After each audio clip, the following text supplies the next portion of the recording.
Section: Introduction.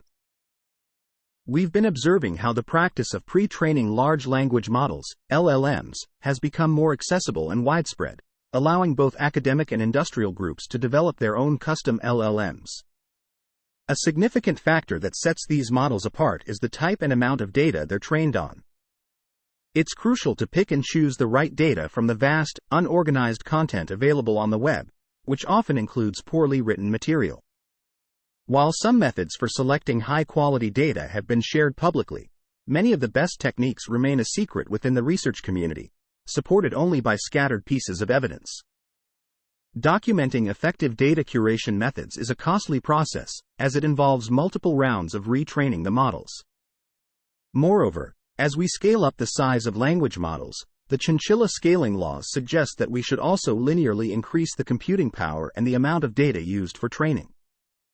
However, this approach hits a snag because high-quality data is scarce, and using the same data too many times can lead to diminishing returns or even overfitting. Additionally, training models for extended periods is extremely costly.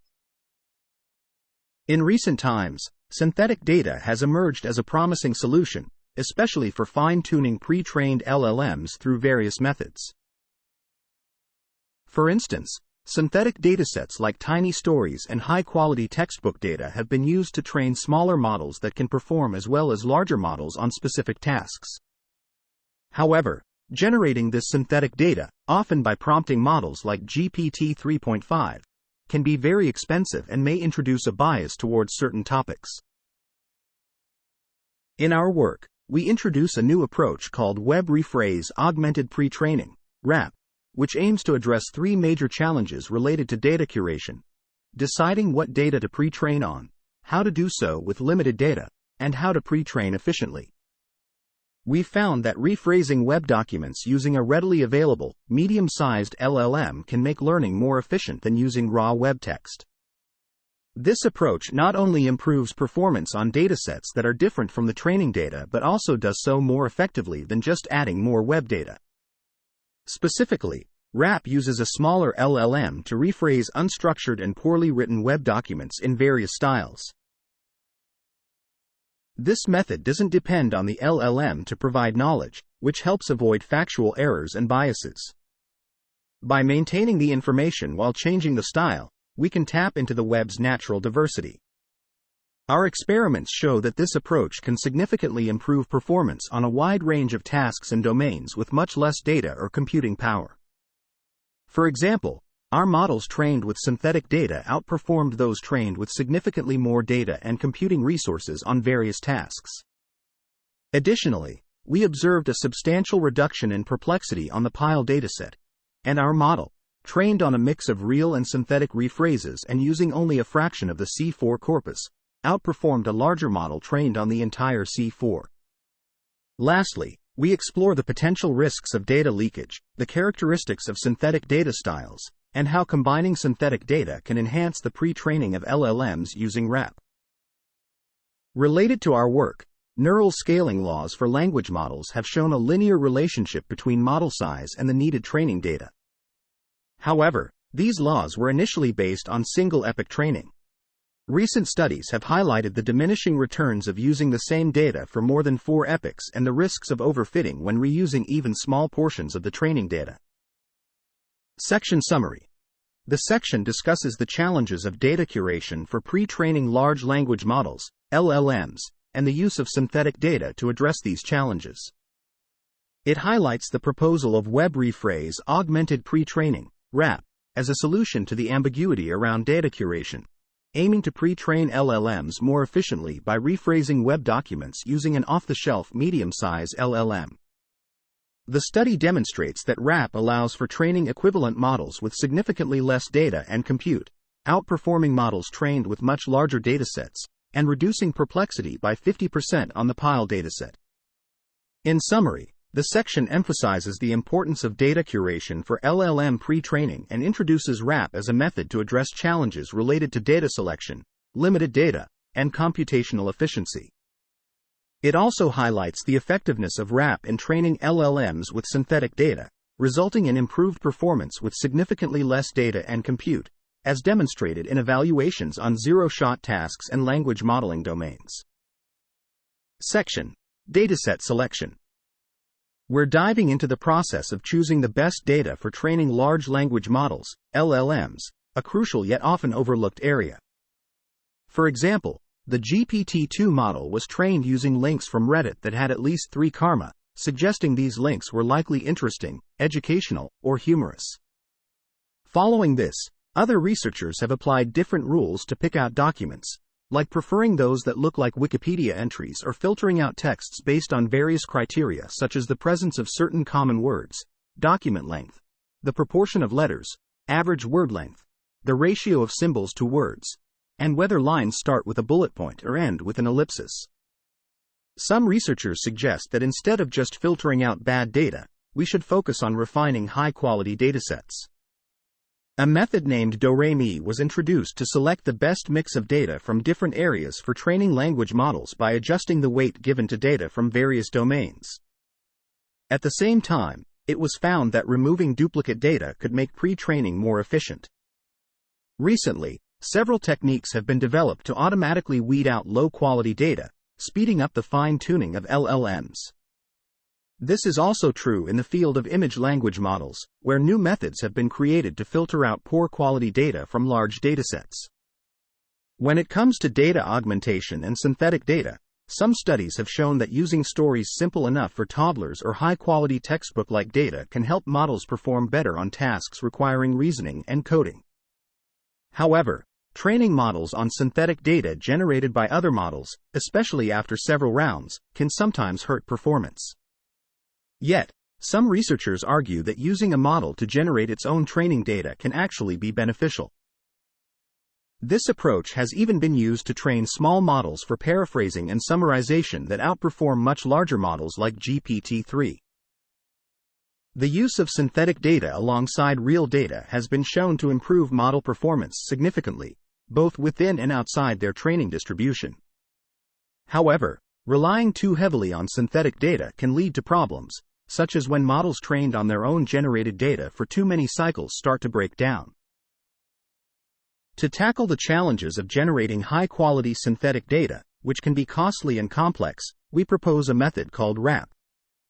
This method takes advantage of the diverse range of articles available on the web, allowing us to use smaller models than GPT 3.5 to create high-quality paraphrases of web articles, which are often noisy and unstructured.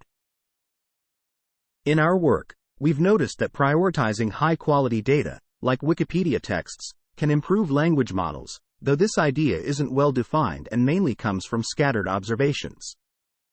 Web data often lacks the format needed for question answering or conversational uses, which are key applications for language models.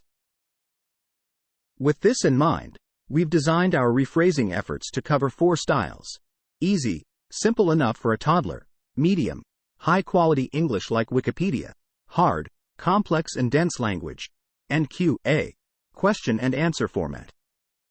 To do this, we use a model tuned for following instructions and provide examples of these rephrasing styles and the prompts we used in the appendix of our work. Section Summary. The section discusses the importance of selecting high-quality data for pre-training language models, LLMs, and various methods for dataset selection, including heuristic filters, distilling high-quality datasets, and automatic filtering of low-quality data. It also covers the use of synthetic data for training language models, the challenges of generating synthetic data using LLMs, and the proposed solution of RAP for leveraging the natural diversity of web articles to generate high-quality paraphrases. Additionally, it introduces rephrasing styles for web documents, including easy, medium, hard, and question-answering formats, and the operationalization of rephrasing using instruction-tuned models. Section: Generating synthetic data. We explain how we use a special language model to change texts from internet-collected datasets, like C4, which is what we use for all our experiments. Specifically, we use a version of the Mistral model that has been trained to follow instructions and is 7 billion parameters large. We don't make any changes to the model itself for this task. To create new, synthetic data that sounds like it could be on Wikipedia, we ask the Mistral model to rephrase paragraphs into high-quality English. This request was refined through many rounds of feedback, comparing the results from medium-sized language models to those from the much larger GPT-4. The rephrased outputs are then used to build a dataset that mirrors the original web data but is of higher quality. We limit each piece of rephrased content to 300 tokens because we found that asking the model to rephrase longer texts often resulted in missing information. More details on the quality of this data are discussed elsewhere in the paper. When it comes to mixing real and synthetic data, our approach takes advantage of the wide variety of information available on the internet but leaves out the errors and noise often found in web texts. While synthetic data can speed up the initial training of language models, we also want these models to handle the messy, error-filled text they'll encounter in real-world use. To achieve this, we mix real and synthetic data evenly. For the technical setup, we train transformer models that only decode in 3 sizes: small, medium, and extra large. The small model has 128 million parameters, 12 layers, 12 attention heads, and a hidden dimension size of 768. The medium model is larger, with 350 million parameters, 24 layers, 16 attention heads, and a hidden dimension size of 1024. The extra-large model is the biggest, with 1.3 billion parameters, 24 layers, 16 attention heads, and a hidden dimension size of 2048. We don't use dropout in these models and set a maximum sequence length of 1024. These models are trained using NVIDIA's tools. During pre-training, we train our largest models for 300,000 steps, handling 1 million tokens at a time, unless we mention doing something different. We adjust the learning rate depending on the model size, with the smallest models using a slightly higher rate than the largest ones. We also apply a technique to gradually decrease the learning rate, use a specific optimizer setup, and limit the size of the updates to prevent the training from going off track.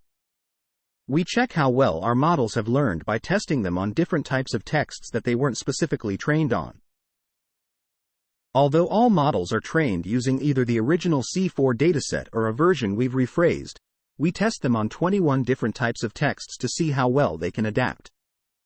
This method shows us that training on a mix of real and synthetic texts slightly increases the difficulty for the model compared to training on just the C4 texts. However, this approach is more about preparing the model for a variety of text styles rather than optimizing for just one. Lastly, we find that models trained on fewer tokens or on the rephrased dataset learn faster than those trained on the entire C4 dataset.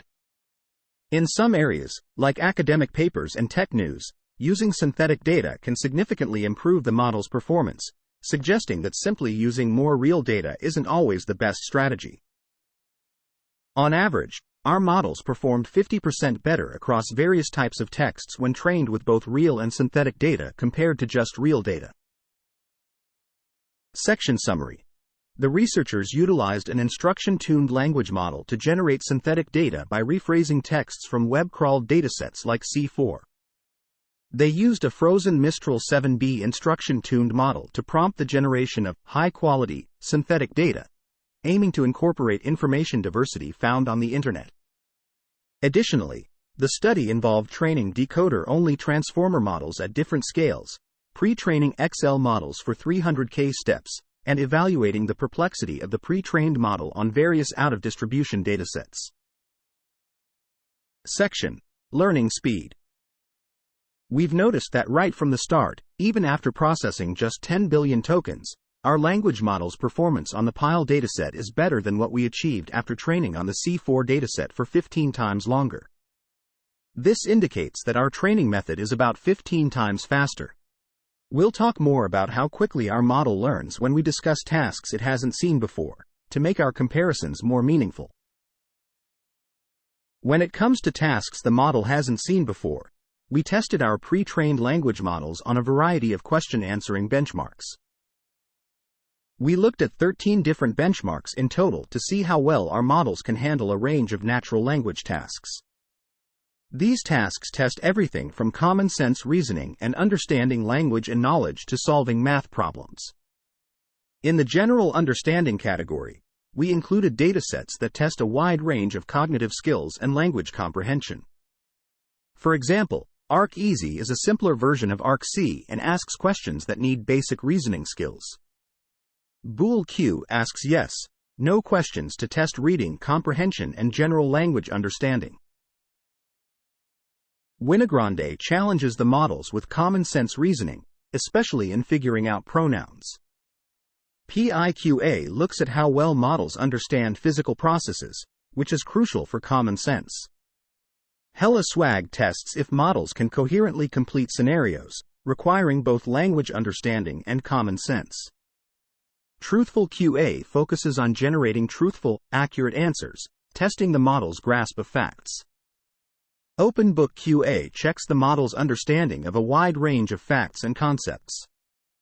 Lastly, LOGIQA2 tests the model's ability to understand and apply logical principles. In the specialized knowledge category, we included datasets that require expertise in specific areas. The ARC Challenge has tough science exam questions for grades 3 to 9, requiring advanced knowledge. PubMed QA is about biomedical literature, testing understanding in medical and health-related information. Math QA looks at mathematical problem-solving abilities, requiring numerical comprehension and reasoning. MMLU covers multiple domains, from professional to academic, testing the model on specialized subjects. In our experiments, we compared the performance of a model trained on a mix of real and synthetic data with models trained on different amounts of real data. We used the C4 dataset to rephrase and create synthetic data. We chose the number of real tokens as our comparison metric because we can rephrase the same document multiple times, meaning the total size of the corpus isn't as important as the knowledge it contains. For baseline methods, we trained language models on half of the C4 dataset and the full C4 dataset, which correspond to about 85 billion and 170 billion real tokens, respectively. We also trained our models on 160 billion and 320 billion tokens from the refined web dataset. We compared these with the Pythia 1.4b model trained on the Pile dataset, which isn't publicly available anymore, so we used a pre-trained model. We also compared with the recent Tiny Llama model, trained for 3 epochs on 1 trillion tokens of data from Slim Pajama and StarCoder. Overall, we found that models trained on synthetic data combined with the C4 dataset performed better on average, 49.4%, than those trained only on the real C4 dataset with an 85 billion token split, 47.4%. This shows that adding synthetic data can improve the general understanding abilities of NLP models. Interestingly, even the Tiny Llama model, which was trained with 10 times more computing power and data, performed similarly to other models trained on real data. This suggests that simply adding more real data doesn't lead to significant improvements. However, our RAP method shows that training on even a small amount of synthetic data can lead to big performance gains. For tasks requiring specialized knowledge, our results show that synthetic data can't add new knowledge. It can only speed up pre-training, which was our main goal. We found that pre-training on larger datasets generally improves performance, likely because the language model is exposed to more knowledge. For example, the Pythia model, trained on 300 billion tokens, scored an average of 44.6%, beating the smaller C4 dataset's score of 43.5%. However, the benefits of using a larger dataset plateau at some point. For instance, the refined web model trained on 320 billion tokens only slightly outperformed the version trained on 160 billion tokens. Similarly, the Tiny Llama model, trained on 1 trillion tokens, performed about the same as the RAP model, which had only 85 billion tokens of raw web data. Section summary. The learning speed of the language model is significantly accelerated, with a 15x pre-training speed-up observed when pre-training on the Pile compared to pre-training on C4 for 15 checkpoints. When evaluating the pre-trained language models on zero-shot question-answering benchmarks, it is found that models trained on synthetic data combined with the C4 dataset exhibit an overall higher average performance, indicating that the inclusion of synthetic data can enhance the general understanding capabilities of NLP models. Section: Specific improvements. We've observed the most significant improvement on the truthful QA dataset with our synthetic 85B model, achieving a 44.0% score, which outperforms all other models tested on this dataset. This superior performance might be due to the model's ability to correct potential misconceptions while rephrasing text, thanks to instruction-tuned large language models, LLMs. Interestingly, when we mix real data with the synthetic model, creating the synthetic plus C4 model, the performance on truthful QA drops by 4% to 40.5%. This suggests that mixing synthetic data with real data might dilute the synthetic data's unique benefits. However, for other datasets like HelloSwag and BoolQ, models trained on a mix of C4 and synthetic rephrases continue to show positive results. Diving deeper, we explored several research questions, RQs, to better understand how to optimize performance. RQ1: Is real C4 data necessary? Our experiments show that synthetic data, especially when using a question and answer (QA) prompt, is quite effective for QA tasks. However, when we look at the pile perplexity, which measures how well the model predicts text, we see a noticeable increase in perplexity across various subdomains when only synthetic data is used. This is likely because synthetic data lacks the special characters and structured chaos found in real-world data. Dropping real C4 text and relying solely on synthetic documents leads to worse performance in certain areas, highlighting the importance of real data in training. For zero-shot tasks, which involve answering questions the model hasn't seen before, having real data also seems to improve performance. RQ2: Does using multiple synthetic datasets enhance performance? We tested combining different synthetic styles with C4 data in training. Our findings suggest that while mixing QA and C4 data shows promise, adding multiple synthetic styles doesn't necessarily lead to better performance for zero-shot QA tasks. However, certain domains like Stack Exchange benefit from synthetic QA-style data, indicating a nuanced improvement in performance across the board. RQ3: How crucial is a high-quality rephraser? We experimented with data from 4 different rephrasing models and trained a smaller model on this data. Our results indicate that models trained on data from smaller rephrasers like Qwen 1.8b and Mistral 7b have higher perplexity than those trained with data from the larger Vicuña 13b model. Interestingly, even a fine-tuned T5 base model didn't perform as well as others, though all rephraser models improved upon training with only real C4 data. This raises an interesting question about the smallest size a paraphrase model can be while still producing high-quality synthetic data for training. RQ4: Is synthetic data better than other augmentations? We compared the effectiveness of synthetic data against 2 text augmentation techniques: synonym replacement and random deletion. Our experiments, conducted with a model trained on 15 billion tokens, show that models trained on synthetic data perform significantly better than those trained with augmented data.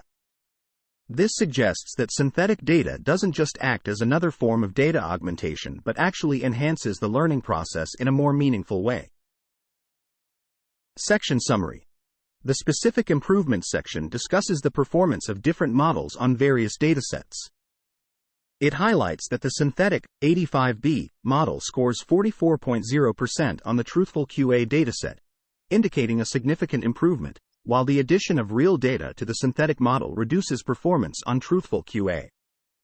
The section also explores the importance of real C4 data, the impact of combining multiple synthetic datasets, the significance of high-quality rephraser, and the comparison between synthetic data and augmentations, revealing that synthetic data enhances the learning process and is not merely another form of augmentation. Section RQ5. How does the style of synthetic data impact performance on specialized domains? We're exploring how different types of synthetic data affect the performance of models, especially in specialized areas. We created 4 kinds of synthetic data: easy, medium, hard, and question-answer (QA), and tested how models trained on these data types perform across various subsets of a dataset called pile. The details on how we generated these synthetic data types are in the appendix. We used two models for our tests, a Vicuña V1.3 model and a smaller 128M model trained on 3 billion tokens.